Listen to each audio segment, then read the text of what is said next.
Hello mga Marikoy, welcome sa aming mini vlog. Dahil maghapon nga ang ulan at dito na nga lang kami sa loob ng bahay. Dahil hindi nga kami makalabas at hinayaan ko na nga lang magkalat. Habang busy nga siya, ginamit ko nga muna itong tablet niya. Wala rin naman kasi ako magawa, kaya for the game song first sa tablet nandiyon na kiss ko. Tignan nyo naman, napakaseryoso ko nga sa nilalaro ko. O diba, kala mo talaga napakagaling maglaro. Huy! At maya nga pagtapos nga magkalat ng baby Elise, ito nga at lumapit na nga sa akin dahil didede na nga daw siya. Pero bago ko nga siya padidein, syempre aasarin ko muna. Huy, mapang-asar yarn.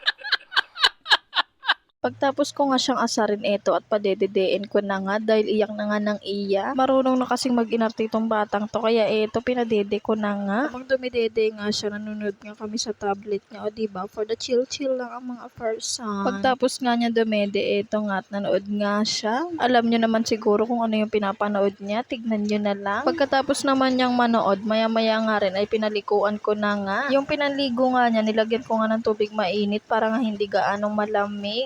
Dahil sobrang lamig, naligo ako. Ay, grabe ang ginaw ng person na to. Marunong ka palang maligo. Huy, charot. At dahil maulan nga, masarap ngang kumain ng kumain. Idinahilan pa nga ang ulan. Kahit naman walang ulan, kain ka ng kain. Charot.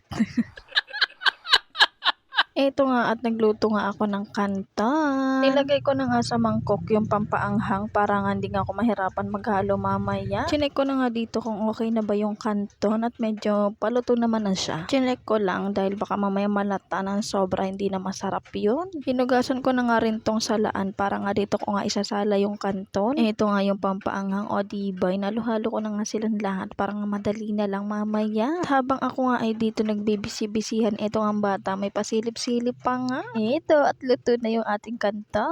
Maanghang nga pala tong napili ko dahil masarap nga yung maanghang. Nagsabay na nga rin ako dito ng 2 itlog dahil masarap to pag mayroong nilagang itlog. Dito nga nung mga oras na to ay susyunga-syunga nga ako. Alam ko namang mainit, pero kinamay ko pa din.